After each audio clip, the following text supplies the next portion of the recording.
My best friend stole my fiancée a week before the wedding. Sorry, but we found each other, they said. 10 years later, he called, "Help me, I've lost everything." But he didn't know who had bought up their debts. It's funny the things you remember. Not the big cinematic moments, but the small stuff. The scent of coffee brewing on a Tuesday morning, the specific way the sunlight hit the dust motes dancing in the air of our first apartment. That's what I remember most about the time before everything fell apart. The quiet, boring, beautiful little details. Our life was a meticulously constructed project, and I, being a junior architect, appreciated the solid foundation we were laying. Her name was Sarah. To me, she was the blueprint for my entire future. We had been together for 5 years since college, and the wedding was just the final, decorative flourish on a structure that already felt complete. It was 7 days away. 7. You can count that on one hand. The invitations, a heavy cream-colored cardstock we'd spent weeks choosing, were on the refrigerators of 152 of our closest friends and family. The caterer was paid, the venue was booked, and my tuxedo, a classic black number that made me feel more like a man than I ever had before, was hanging in a pristine bag in my closet. Our apartment smelled of new paint and potential. We'd spent the last year making this little 2-bedroom place our own. I'd built the bookshelves that lined the living room wall, and she'd filled them not just with books, but with little trinkets from our travels, photos of us smiling on beaches and mountains, and a ridiculously expensive vase she'd bought because it spoke to her. I didn't get it, but I loved that she did. I loved her impulsiveness. It was the perfect counterweight to my careful planning. And then there was Liam, my best friend since we were kids, the kind of friend who is more like a brother. He was my best man, of course. He'd been there for everything. He helped me move my first couch into my first dorm room. He was the one I called when I got the job offer at the firm. And he was the one who patted me on the back and told me not to screw it up the night I proposed to Sarah. He was a part of our foundation, or so I thought. Liam was the opposite of me. Where I was quiet and methodical, he was loud, charismatic, the life of every party. He worked in sales, and he was brilliant at it. He could sell you a car you didn't need and make you feel like you'd won the lottery. He and Sarah got along like a house on fire. I always thought it was great. My 2 favorite people, friends. It made everything so easy. That last week started on a Thursday. It was a normal day. I spent 10 hours at the office, poring over blueprints for a new community center, the smell of graphite and paper filling my senses. I came home tired, my mind still tracing lines and angles. The apartment was quiet. Sarah had gone out with her bridesmaids for what she called a final pre-wedding chill night. Not a wild bachelorette party she'd promised, just dinner and some laughs. I was fine with that. I trusted her completely. The thought of not trusting her was as foreign to me as designing a building without a foundation. It just wasn't possible. I microwaved some leftover lasagna, ate it standing over the kitchen sink while scrolling through emails on my phone, and then settled onto the couch. The silence of the apartment felt different that night. Usually, it was a comfortable, shared silence, pregnant with the knowledge that the other person was just in the next room. Tonight, it was empty. Just the hum of the refrigerator and the distant sound of traffic outside our window on the 3rd floor. Around 10 o'clock, my phone buzzed. It was Sarah. "Hey, honey," she said. Her voice was a little too bright, a little too loud. I could hear the clinking of glasses and a low thrum of music in the background. "Having fun?" I asked, trying to keep the exhaustion out of my voice. "So much fun," she chirped. "Listen, my car's battery died. It's so weird. Could you come pick me up? We're at the Gilded Lantern downtown. The Gilded Lantern. It was a trendy, expensive place, not the quiet little Italian restaurant they had planned on. Yeah, of course, I said. No problem. I'll leave in about 10 minutes. Should take me 20 minutes to get there. Perfect. Love you, she said, and hung up before I could say it back. I sighed, pulled on my shoes, and grabbed my keys. It was a small thing, a dead battery. It happens. But as I walked out into the cool night air, a strange, unwelcome feeling began to prickle at the back of my neck. A tiny, hairline crack in the foundation. The drive downtown was uneventful. I played the radio low, tapping my fingers on the steering wheel. I thought about the wedding, about the honeymoon in Hawaii we had planned. I pictured Sarah walking down the aisle the way her eyes would find mine. I smiled. This was it. The start of the rest of my life. I pulled up in front of the Gilded Lantern. It was one of those places with a velvet rope and a serious-looking guy in a suit out front, even on a Thursday. I texted Sarah. I'm here. A minute passed, then another. I saw a few of her bridesmaids stumble out, laughing and hugging each other goodbye. They saw my car, and a couple of them gave me a quick, almost nervous wave before piling into a rideshare. 5 minutes turned into 10. I sent another text. Everything okay? No reply. The prickling feeling was back, stronger this time. I was about to call her when the main door opened again. It was Sarah, and she wasn't alone. Liam was with her. My heart did a strange little stutter step. Liam wasn't supposed to be there. This was a girls' night. He had his arm around her, not in a possessive way, but in a familiar, comfortable way. They were laughing, their heads close together. He said something, and she threw her head back and laughed, a loud, genuine laugh that I loved, but that, in this context, felt like a punch to the gut. They didn't see me at first. They were in their own little world, standing under the warm glow of the restaurant's awning. I watched them for a moment, a spectator to a scene I didn't understand. Liam's hand was on the small of her back. He leaned in and brushed a strand of hair from her face. It was an intimate gesture. Too intimate. My hand tightened on the steering wheel. The world seemed to slow down. I could see the condensation from their breath in the chilly air, the way the light caught the sequins on her top. Finally, Sarah turned, and her eyes met mine through the windshield. Her smile faltered, just for a second. She pulled away from Liam, a sudden, jerky movement, and hurried over to my car, pulling the passenger door open.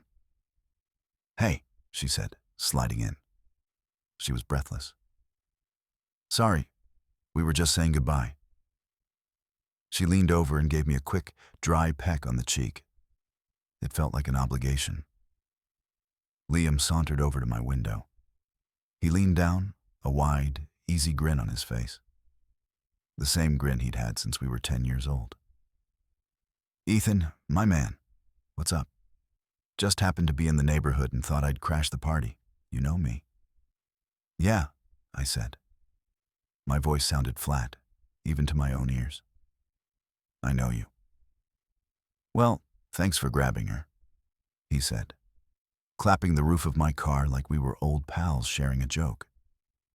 Her car really just gave up the ghost. Crazy timing. He winked at Sarah. A wink. A quick, conspiratorial little gesture that I was clearly not meant to understand. I'll see you guys tomorrow for the rehearsal dinner planning, right? Right, I managed to say.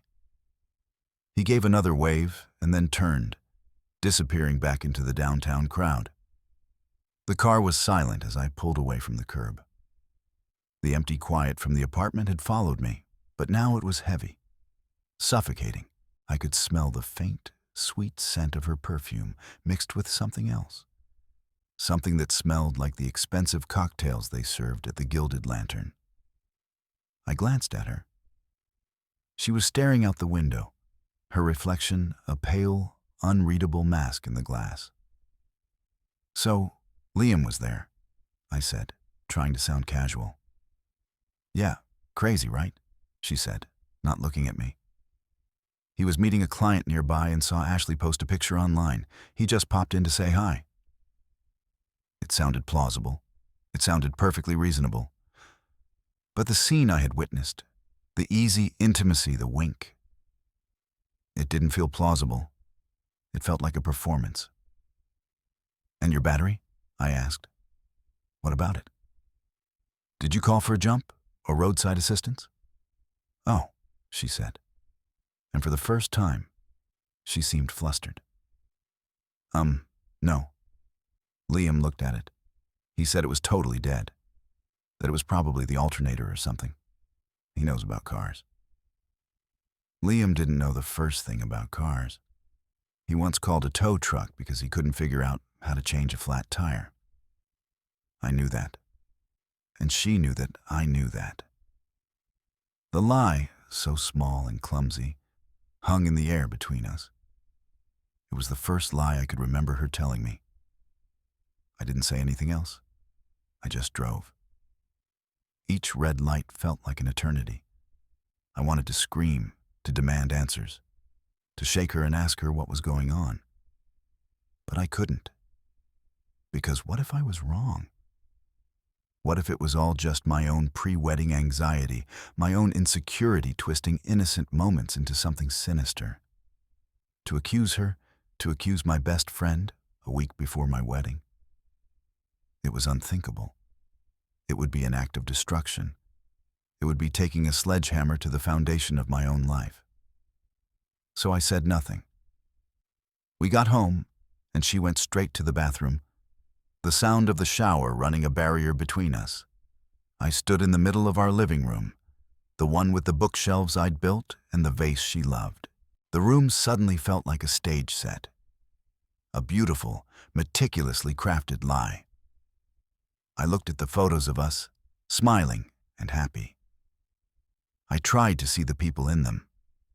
I tried to feel the way I felt when they were taken. But all I could feel was the cold, creeping dread that something was fundamentally, irrevocably broken. The worst part was the hope, the desperate, clawing hope that I was just being crazy, that I was the one who was wrong. I clung to that hope like a man drowning. I had no idea that the water was already over my head. The next few days were a masterclass in self-deception. I told myself I was overreacting. It was wedding stress. Every couple goes through it. The pressure was getting to me, making me see shadows where there was only light. I wanted to believe it so badly that I almost did. We fell into a routine of forced normalcy. We talked about the wedding, but the conversations were stilted, full of logistical details and void of the excitement that had buzzed between us for months. It felt like we were two colleagues planning a corporate event, not two people about to pledge their lives to each other. We'd sit on the couch in the evenings, a comfortable distance between us, the television filling the silence we couldn't. I'd look at her, really look at her, trying to find the woman I knew. But her face was a polite, placid mask. Her smiles didn't reach her eyes anymore. They were like little apologies, quick and insincere. The rehearsal dinner planning meeting was the next day, Friday, just 6 days before the wedding. We met Liam at the restaurant, a fancy steakhouse our parents had insisted on. He was already there when we arrived, sitting at a table with the manager, a leather-bound menu in his hands. He stood up when he saw us, that same easy grin plastered on his face. "There they are, the happy couple," he boomed, pulling Sarah into a hug that lasted a beat too long. He clapped me on the shoulder. "Ethan, ready to do this?" I just nodded. The meeting was surreal. Liam took over, He'd always been a take-charge kind of guy, but this was different. He wasn't suggesting, he was directing. He'd look at Sarah for confirmation, and she would just nod, a small, vague smile on her face. "Let's go with the filet, not the strip," he'd say. "Sarah doesn't like how fatty the strip can be." He was right. She didn't. But the way he said it, with such casual authority, like he was the one who knew her best, made the food in my stomach turn to stone. They were a team, and I was the client. At one point, the manager asked about the seating chart. I pulled out the draft I had made. "Well, I was thinking," I started, but Liam cut me off. "Actually," he said, leaning over the table and pointing a finger at the chart, "I think we should move your Aunt Carol over here. She can't stand your cousin Mark, and you've got them right next to each other." He looked at Sarah again. "Remember that disastrous Thanksgiving 2 years ago?" Sarah let out a small laugh. "Oh my God, yes. Good catch, Liam." She looked at me. "He's right, honey." I stared at the chart. He was right. I'd forgotten about that family feud. But how did he know? I was the one who had sat through hours of Sarah's family stories. I was the one who was supposed to remember these things. It felt like he was showing off, subtly demonstrating how deeply enmeshed he was in our life, in her life. I felt a surge of hot, impotent anger. But what could I say? Stop being so helpful? Stop knowing my fiancée so well? I just clenched my jaw and said, "Good idea. Let's move her." The rest of the weekend was a blur of errands and appointments. We had our final fitting for the wedding attire. I stood in front of the three-way mirror in my tuxedo, the crisp fabric feeling like a costume. The tailor, a small, cheerful man named Mr. Rossi, fussed with my collar. "You look like a movie star," he said, beaming. I looked at my reflection. I saw a stranger, a man playing a part. My eyes were hollow. Sarah came out in her dress for a final check. She looked breathtaking. The dress was simple, elegant, perfect. For a moment, the doubt receded. I saw my Sarah again, the woman I loved. I walked towards her, a real smile finally breaking through the tension on my face. "You look," I started, but I couldn't find the word. She just gave me that same small, apologetic smile. "It's a nice dress," she said, looking at her reflection instead of at me. The moment was gone. The wall was back up. Later that day, we were packing our bags for the honeymoon, the trip we had been planning for a year. We were supposed to fly out the Monday after the wedding, 2 weeks in Hawaii. We'd booked a small bungalow on a quiet beach. I was folding a stack of shirts when Sarah came into the bedroom. She was on her phone, her brow furrowed. "What's up?" I asked. "Oh, nothing," she said quickly, shoving the phone into her back pocket. "Just a text from my mom. She's asking about the flower arrangements for the church." It was another lie. I knew it instantly. It was the way she avoided my gaze, the way her hand went to her phone as if to shield it from view. The cracks in the foundation were turning into fissures. The whole structure was groaning under the strain. I didn't challenge her. I just kept folding my shirts, each crease a deliberate, measured act of denial. The breaking point came on Sunday, 4 days before the wedding. We were at our apartment, supposedly addressing thank you card envelopes, a task Sarah had insisted we get out of the way early. The silence was deafening. I was writing our new shared address on an envelope when I saw it. Sarah had left her purse on the dining room table. A corner of a folded piece of paper was sticking out. It was a receipt. Normally, I would never look. It would have felt like a violation. But I wasn't normal anymore.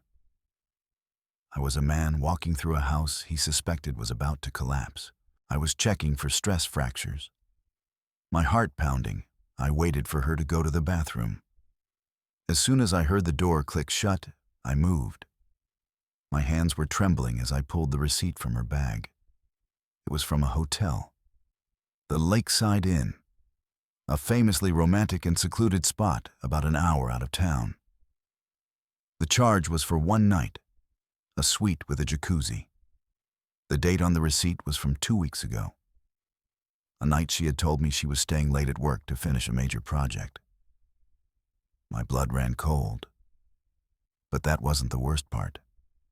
The worst part was the second charge on the receipt from the hotel's restaurant. Dinner for 2. I stood there, the flimsy piece of paper shaking in my hand. My mind was racing, trying to find an innocent explanation. A work retreat?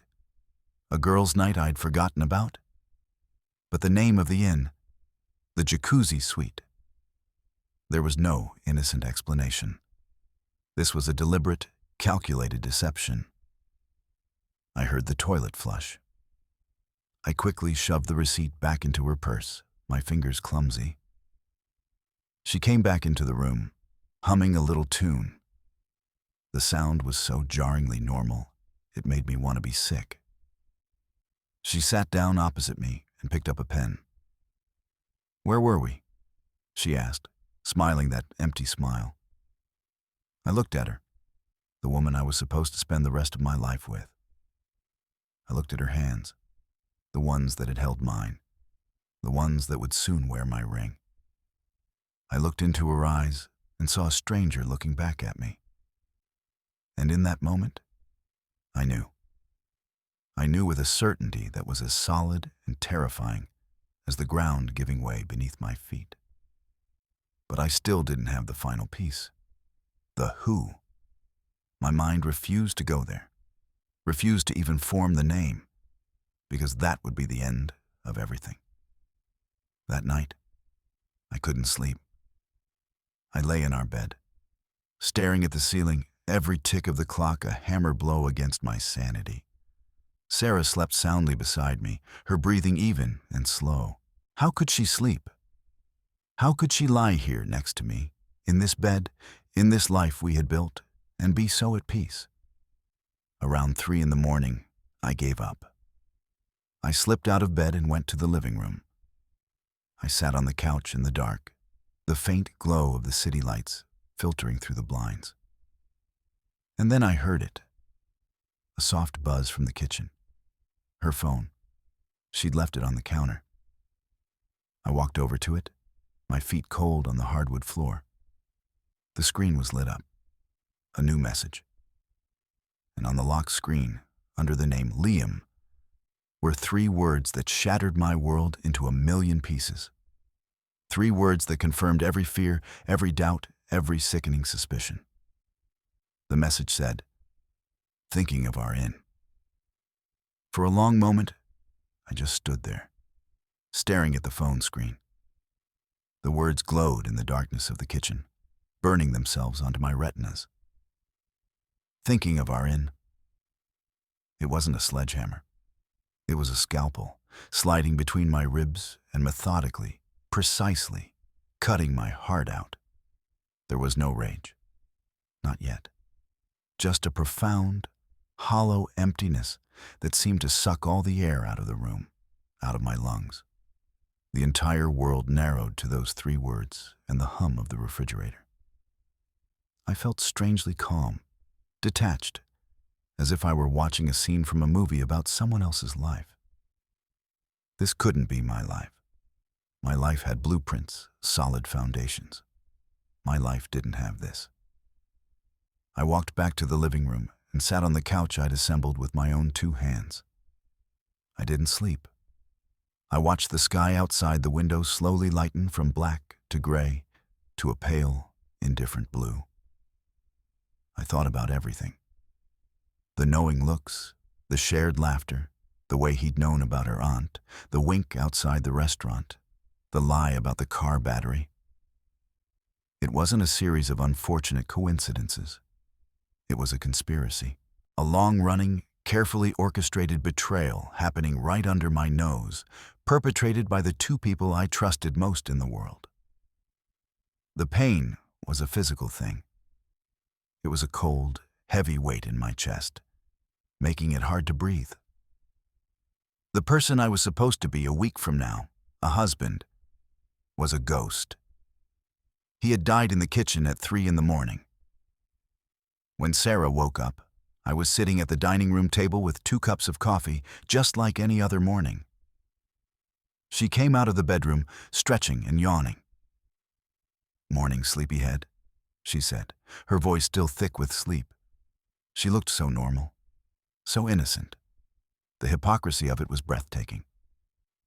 She sat down across from me, took a sip of her coffee, and smiled. "3 more days," she said. "Can you believe it?" I looked at her.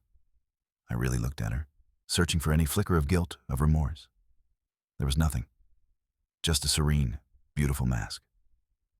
"Sarah," I said. My voice was quiet, steady. It surprised me. "We need to talk." Her smile faltered. "Okay, what's wrong? You're acting weird." "I know about the Lakeside Inn," I said. The color drained from her face. Her coffee cup clattered as she put it down, her hand shaking. I don't know what you're talking about." "And I know Liam was with you," I continued, my voice still unnervingly calm. "I saw the message he sent you last night." Silence. She just stared at me, her mouth slightly open, her eyes wide with a kind of panicked horror. The mask had finally cracked. I had her. And in that moment, all I felt was a vast, desolate sadness. There was no victory here. "Ethan, she started, her voice a hoarse whisper. "I can explain." "Don't," I said, holding up a hand. "Don't lie to me anymore. I just want to know why." She started to cry then, silent tears tracking down her cheeks. "It just happened," she whispered. "We didn't mean for it to. We fought it for so long. But we found each other. We connect on a level that you and I never did." The words were so cliché, so pathetic. They were a coward's excuse. He was my best friend. She was my fiancée. They hadn't found each other. They had stolen from me. They had looted my life for their own selfish thrill. "When did it start?"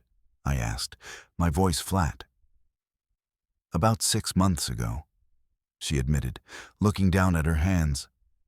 6 months. Half a year of living a lie. Half a year of me planning a future with a woman who was already building another one behind my back. The doorbell rang. The sound was so jarring, so mundane, it felt absurd. Sarah flinched like she'd been shot. I knew who it was. Of course I did. I walked to the door and opened it. Liam was standing there, a duffel bag in his hand, a nervous but determined look on his face. He saw my expression, then looked past me to Sarah, who was still crying at the table. The jig was up. He dropped the bag. "Ethan," he said, his voice pleading. "Man, I am so sorry." I just stared at him. The boy I'd built forts with. The man who was supposed to stand beside me at my wedding. "Get in," I said, stepping aside. He walked into the apartment, the space he was about to help me destroy. The 3 of us stood there in the living room, a miserable triangle of betrayal and deceit. And that's when they delivered the final, rehearsed blow. It was Sarah who spoke first. "Ethan, we're in love," she said, her voice stronger now that Liam was there to support her. "We were going to tell you, after the wedding. After. They were going to let me go through with it. Let me stand in front of our friends and family and make a fool of myself. The cruelty of it was astonishing. We're so sorry for the pain this is causing you," Liam added, as if he were reading from a script. "But we found each other. We can't deny this." There it was, the line from my nightmares. We found each other. They stood there, holding hands, looking at me with a mixture of pity and defiance, as if they were the brave heroes of this story. I didn't shout. I didn't break things. I just looked at them, at the ruins of my life standing in my living room, and I felt something shift inside me. The pain was still there, a massive, gaping wound. But around it, something hard and cold was beginning to form. "Get out," I said. My voice was quiet, but it carried the weight of absolute finality. "What?" Sarah asked, confused. "Get your things and get out of my apartment," I said, my gaze fixed on her. "And you," I said, turning to Liam. "I never want to see you again." I walked to the front door and held it open. "Now." They left. Sarah grabbed her purse. Liam picked up his duffel bag, and they walked out without another word. I closed the door behind them, and the silence that descended was the loudest sound I had ever heard. The days that followed were a waking nightmare. I called my parents, then hers. I called the caterer, the florist, the venue. With each call, I had to repeat the same humiliating phrase: "The wedding is off." Then came the 10-year silence. I moved. I couldn't stay in that city, in that apartment. I sold everything we had owned together and moved 2,000 miles away to a city where no one knew my name or my story.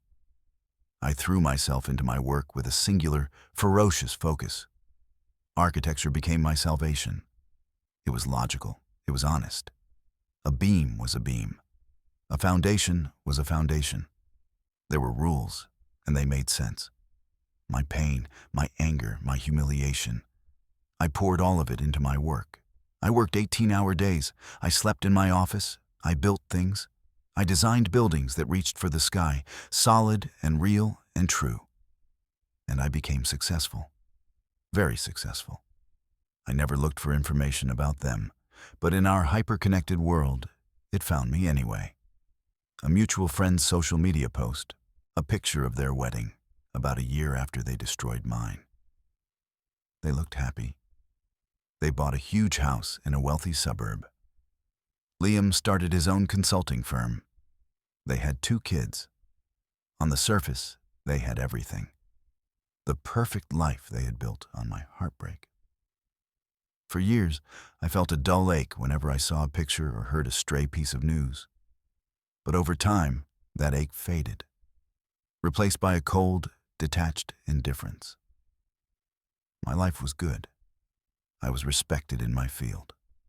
I had a beautiful home that I had designed myself. I was solvent. I was whole. About 8 years after the betrayal, a friend who worked in finance happened to mention Liam's name. "You know that guy you used to know?" he said over lunch. "His company is leveraged to the hilt. He's living on borrowed time, all flash, no cash." A seed was planted in my mind. A cold, patient idea. Over the next 2 years, I did something I never thought myself capable of. Through a series of discreet, third-party financial firms and anonymous shell corporations, I began to learn about their financial situation. It was worse than my friend had imagined. They were drowning in debt. The massive house was mortgaged to an impossible degree. There were car loans, business loans, personal lines of credit, all from different banks and lenders. They had built a palace on a foundation of sand. So, quietly, patiently, I started to buy their debt. One by one, through my lawyers and agents, I acquired the notes. The banks were happy to sell them off to an anonymous investor. To them, it was just a high-risk portfolio. To me, it was a reckoning. I became their sole, silent, invisible creditor. I owned their house, I owned their cars, I owned Liam's failing business. I held the strings to their entire life, and they had no idea. I didn't do it for revenge, not really. I did it for control. They had taken all control away from me 10 years ago. Now, I was taking it back. I sat on the information, waiting. I wasn't sure what for, but I knew a day would come. And then it did. 10 years, almost to the day, after they walked out of my apartment. My phone rang. It was an unknown number. I almost didn't answer. But something made me press the green button. "Hello?" I said. There was a pause on the other end. Then a voice I hadn't heard in a decade. A voice I would have recognized anywhere. It was thin, reedy, stripped of all its old charisma. It was the voice of a broken man. "Ethan? It's Liam." I said nothing. "Ethan, are you there?" he asked, his voice cracking. "I'm here," I said, my voice calm. He let out a sob, a pathetic wet sound. "Ethan, I need your help," he choked out. "I'm so sorry to call you. I know I have no right. But I'm desperate. I've lost everything. Sarah left me. The business is gone. They're going to take the house. I have nothing. Please, can you help me?" He didn't know. He was calling the man whose life he had destroyed to ask for a lifeline, completely unaware that I was the one holding the anchor that was pulling him under. The silence on the line stretched for a few seconds, thick with a decade of unspoken history. I could hear his ragged breathing, the sound of a man at the absolute end of his rope. My heart wasn't pounding. My hands weren't shaking. I felt a strange, glacial calm settle over me. The moment I had been subconsciously preparing for had finally arrived. "Where are you?" I asked, my tone even and professional, as if I were speaking to a contractor about a delayed shipment of materials. I'm in my car," he stammered. "I'm just driving. I didn't know who else to call. Everyone's gone, Ethan. Everyone." His voice was laced with a self-pity so profound, it was almost impressive. There was no hint of acknowledgement for why his world might have collapsed, just the raw panic of it happening. "I saw online how well you're doing," he continued, his voice speeding up, desperate. "The awards, the buildings. You're a success. I'm so proud of you, man. I always knew you would be. The attempt at flattery was so transparent, it was insulting. He wasn't proud of me. He was sizing me up as a potential resource, a walking ATM. "Meet me," I said. The words came out before I had even consciously decided to say them. "There's a small park on the corner of Oak and 4th Street downtown, by the old fountain. Be there in 1 hour." "Really? You'll meet me?" he asked, a pathetic note of hope in his voice. "Thank you, Ethan. God, thank you. I'll be there. Anything you say." I hung up without another word. I stood up from my desk in my spacious sunlit office, the one that overlooked the city skyline I had helped to shape. I looked at my reflection in the floor-to-ceiling window. I saw a man in a well-tailored suit, a man who looked calm, confident, and in control. I looked nothing like the broken, confused boy Liam had left behind 10 years ago. I spent the next hour not thinking, but simply existing. I finished a cup of tea. I signed off on a set of blueprints. I tidied my desk. It was all very methodical, very deliberate.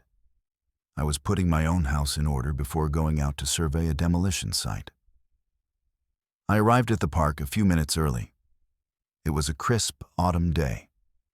The leaves were turning brilliant shades of red and gold, and children were laughing on a nearby playground. It was a perfectly peaceful scene. I sat on a bench facing the fountain, the water burbling placidly. A few minutes later, I saw him approach.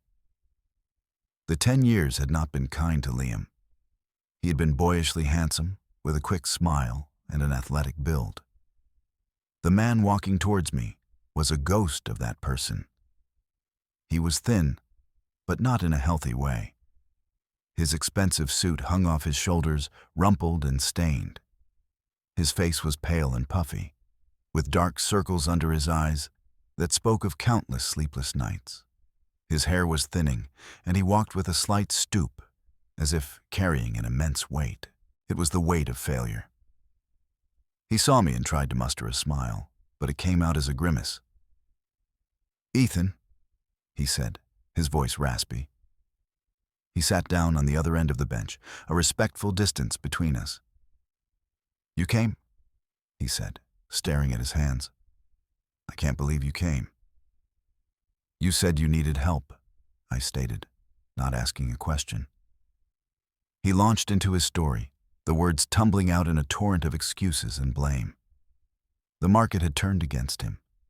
His partners were untrustworthy. His clients were fickle.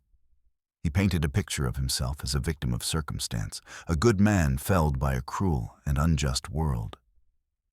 And then he got to Sarah. "She left me, Ethan," he said, his voice cracking again. "About 6 months ago. The money started to dry up and she couldn't handle it. She said I wasn't the man she fell in love with. She took the kids and moved in with some guy she met at her yoga studio, some rich dentist. Can you believe that? After everything." I listened, my expression unreadable. So their epic, life-altering love, the one that had justified destroying my world, had a price tag. It lasted only as long as the money did. The irony was so thick, I could have choked on it. "The house is in foreclosure," he continued, his gaze fixed on a crack in the pavement. "The business loans were all tied to it. The bank is calling every day. But it's not just one bank, it's like an octopus. Every time I think I've dealt with one arm, another one grabs me. The debts have all been bought up by some faceless investment firm. Vantage Holdings, they call themselves. They're ruthless. They don't negotiate. They just want everything." He finally looked at me, his eyes pleading. "Ethan, I'm begging you. I don't need a handout. Just a loan. A big one, I'll admit.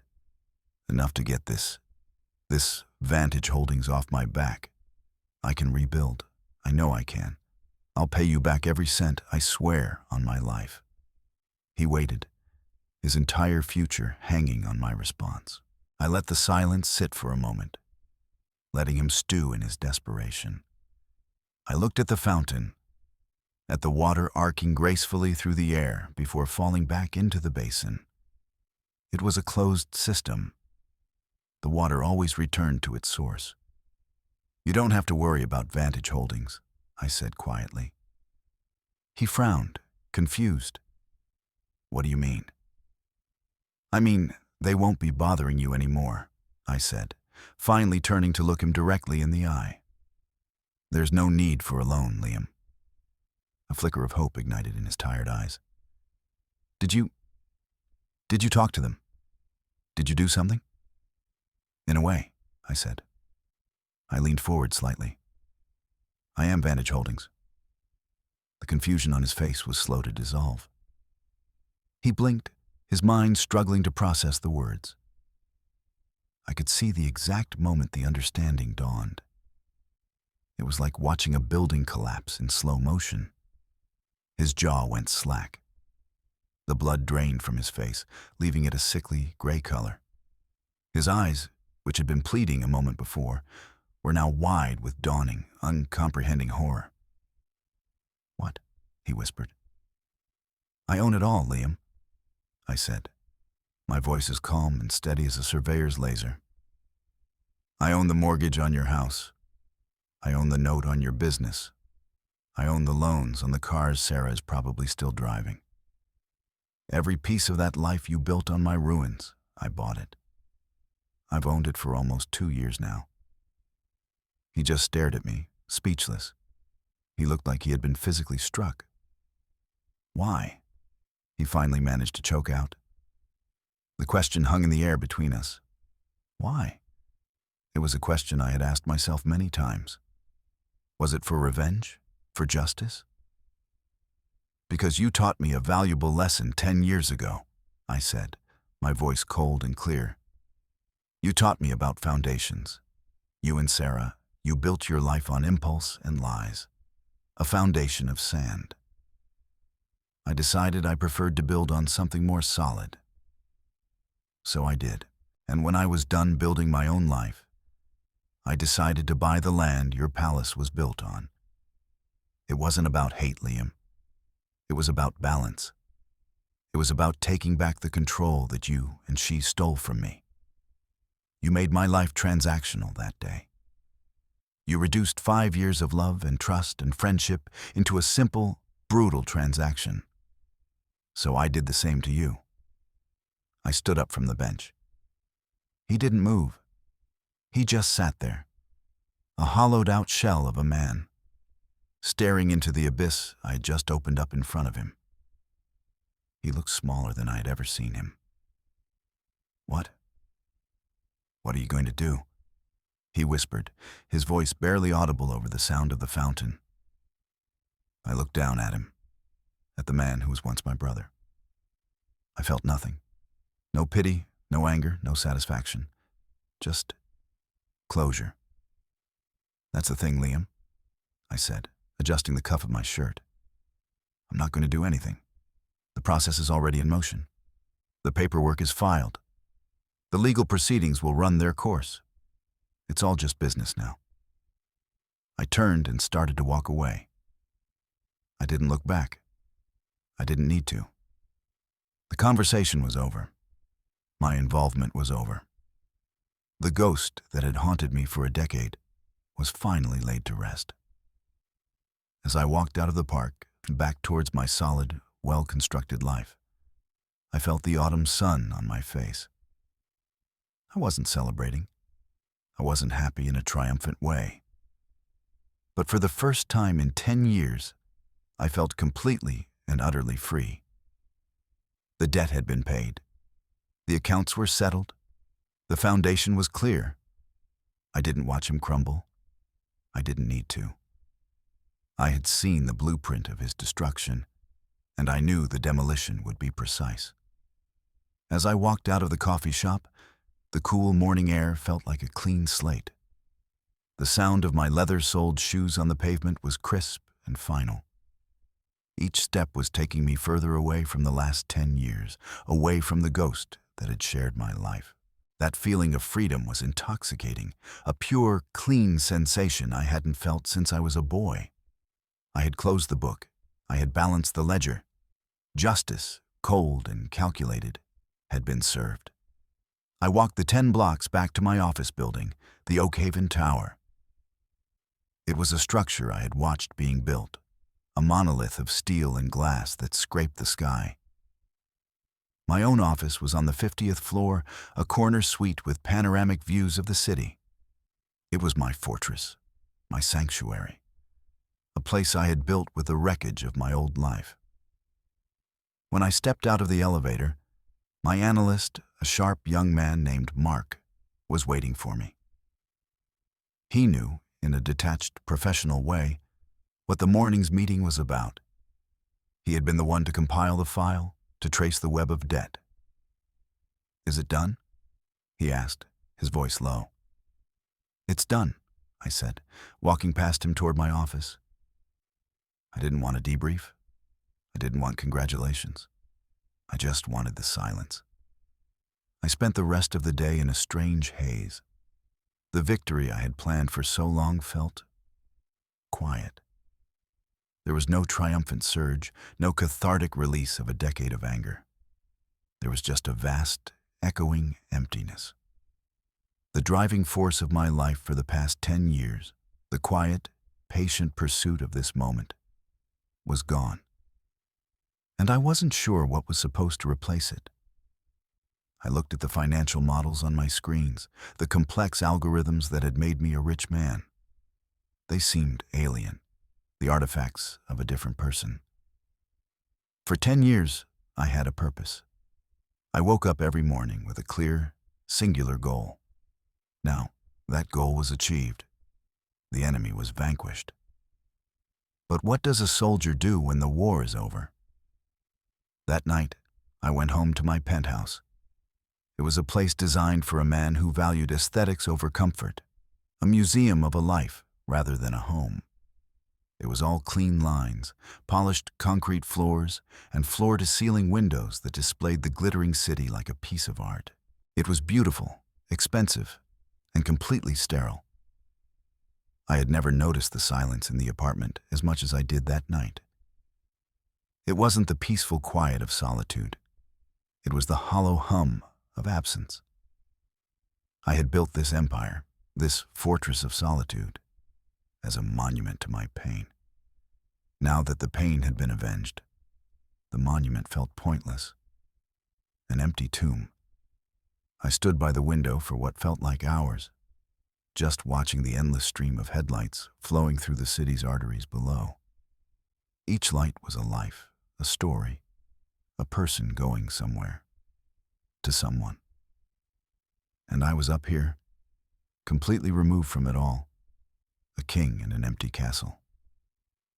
The feeling of freedom from that morning had evaporated, replaced by a profound and unsettling sense of being untethered. I had cut the last cord that connected me to my past, and I was now floating in a sterile, self-made void. A few days passed in this new, strange reality.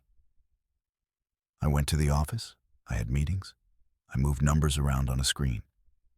I was playing the part of Liam, the ruthless founder of Nexus Capital. But the role felt ill-fitting.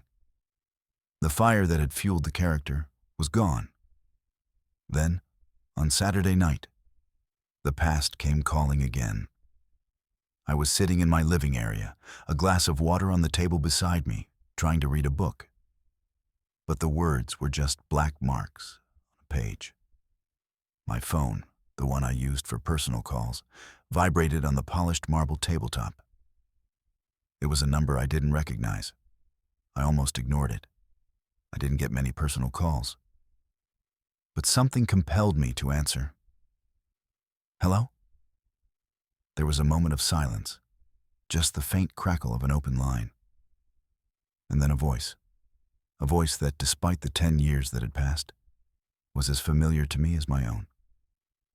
It wasn't Ethan's broken rasp. It was her. Liam? My heart, the organ I had trained into submission, betrayed me.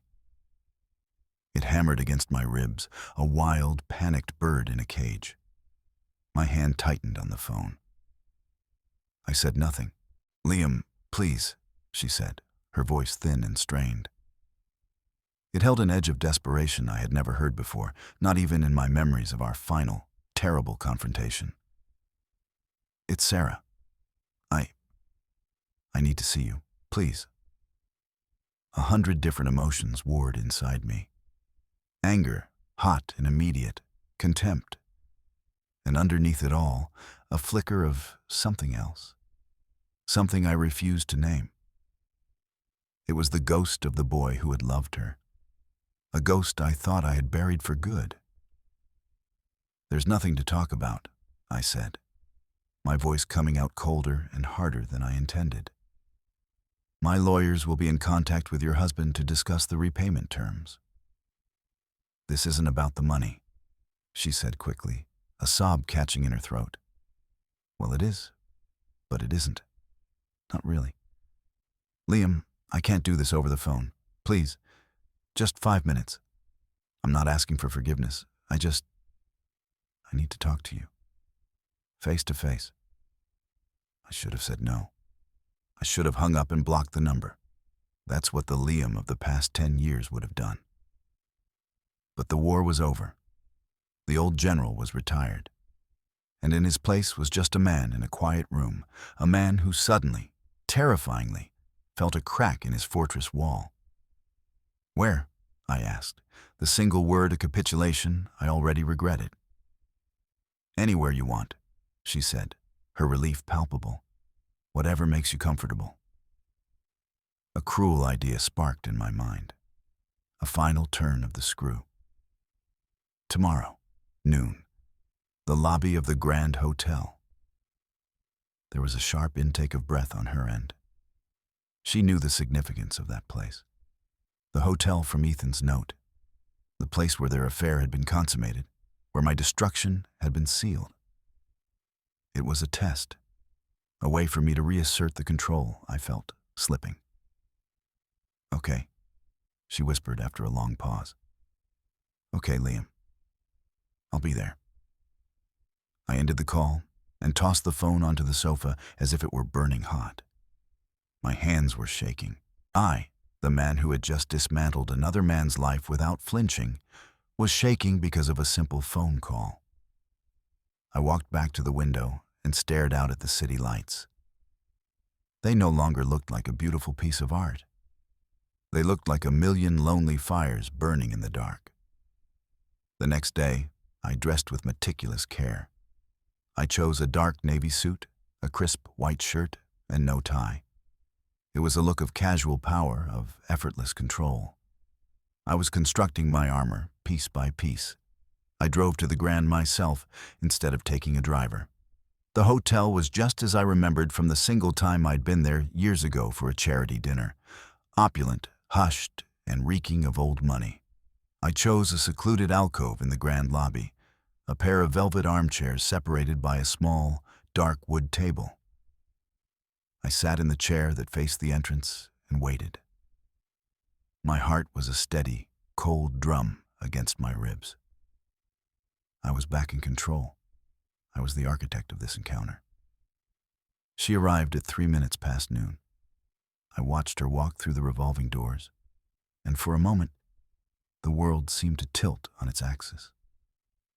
10 years had changed her. She was still beautiful, but it was a brittle, high-maintenance beauty now.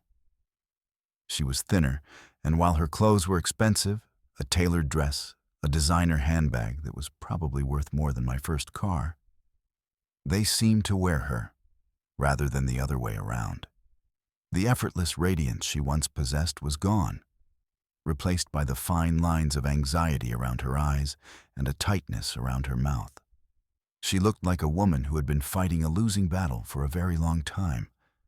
Her eyes scanned the lobby, and when they found me, she flinched, as if she had been physically struck. She took a deep breath, straightened her shoulders, and walked toward me. The walk across that marble floor seemed to take her an eternity. She stopped in front of the table, her hands clutching the strap of her handbag, so tightly her knuckles were white. "Liam," she said, her voice barely a whisper. "Sarah," I replied, my tone level. I didn't stand up. I didn't motion for her to sit. I made her wait. "Thank you for coming," she said, finally sinking into the chair opposite me. She looked small in the large velvet armchair. "I'm here," I said. "You have 5 minutes." She flinched again at my coldness. Tears welled in her eyes, but she blinked them back fiercely. This wasn't the crying, hysterical woman from my living room 10 years ago.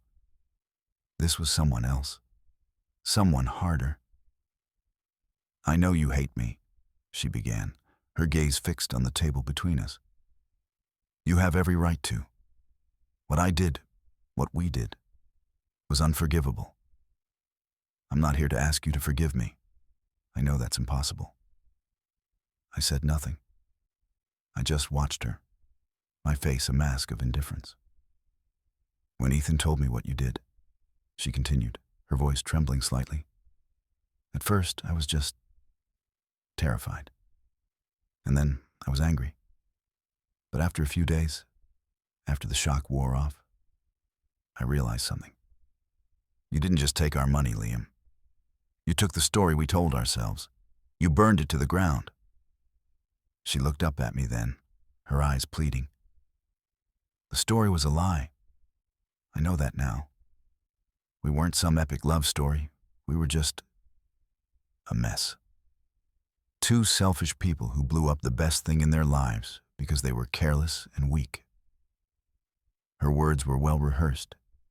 It was a good speech, full of self-awareness and contrition. A part of me, a very small, very deep part, felt a flicker of the old affection. But I smothered it instantly. This was a performance. She was here because she wanted something. "You're wasting your time," I said. "This is a financial matter. It has nothing to do with old stories." "That's not true," she snapped, her composure finally cracking. The desperation broke through. "You did this to us in this hotel. You're meeting me here. This is all about the story. Don't pretend you're just some cold businessman. This is revenge, Liam. Just admit it." "Fine," I said, leaning forward. "It's revenge. Is that what you want to hear? Revenge is complete. The debt is settled. There's nothing more to say." "No." She leaned forward too, her hands flat on the table. "That's the thing. The debt isn't settled. Because you don't know the whole story. You think you do, but you don't." I raised an eyebrow. "Enlighten me." She took a shaky breath. "Ethan, he didn't just steal me from you, Liam. He poisoned me against you. For a year before everything happened. He was constantly in my ear, whispering things." "Whispering what?" I asked, a sliver of genuine curiosity cutting through my coldness. "That you didn't really love me," she said, her eyes locked on mine. "That I was just a part of your life plan. The wife, the house, the 2.5 kids. That you were settling. That you were boring and predictable, and that I deserved passion and excitement. He told me you looked at me like I was a project you had to manage. He would point out every time you were quiet, every time you were logical instead of emotional, and he would say, 'See? He doesn't feel things the way we do. He's a machine. He'll never truly make you happy.'" I stared at her, the carefully constructed walls of my fortress beginning to groan under the pressure of this new information. I had always seen their affair as a simple, binary act. They fell for each other. They betrayed me. But this was different. This was a calculated campaign of psychological warfare waged by the man I called my brother. "He was jealous of you," she said, her voice dropping to a raw whisper. "He was always jealous of you. Not of your money or your success later on. He was jealous of your stillness, your quiet confidence, the fact that you didn't need everyone to like you. He needed constant validation, constant excitement. You were content, and he couldn't stand it. He didn't just want me, Liam. He wanted to break you. He wanted to prove that his chaotic way of living was better than your stable one. Taking me was just the easiest way to do it." The world tilted again.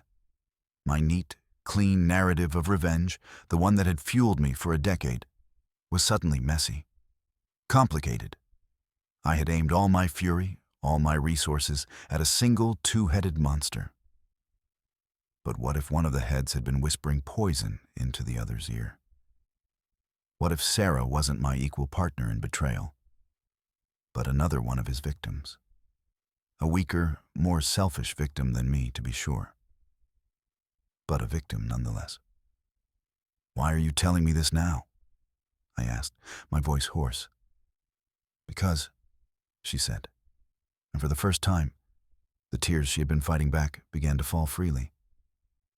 "I need you to know who you destroyed. You destroyed him, yes. But you also destroyed a woman who was a fool. A woman who listened to the wrong voice. A woman who threw away the only real love she ever had because she was stupid enough to believe it wasn't enough." She pushed back from the table, her movement jerky. "I'm not asking you to save us, Liam. It's too late for that. I'm leaving him. I was leaving him even before you showed up. I thought you deserved to know that the foundation of your revenge was built on the same lie as the foundation of my life with him." She stood up, wiping at her tears with the back of her hand. A gesture so vulnerable, it broke through the last of my defenses. The hard, polished woman who had walked in was gone, and in her place was just a broken person. "He didn't just find me, Liam," she said, her voice choked with a decade of regret. He hunted me, and I was too weak to run. She turned and walked away, not looking back, her retreating figure swallowed by the opulent grandeur of the lobby. I remained in my chair, motionless. The file on Ethan and Sarah in my office was thick with financial data, a complete picture of their downfall. But it was missing the most important page. The page she had just delivered. My revenge was complete. The scales were balanced. But I didn't feel free. I felt like a man who had meticulously demolished the wrong building. The war wasn't over. I had just realized I had been fighting on the wrong front. I looked around the grand lobby, a place that was supposed to symbolize my ultimate victory, and I saw it for what it was. Just another empty room in a story that was far from over.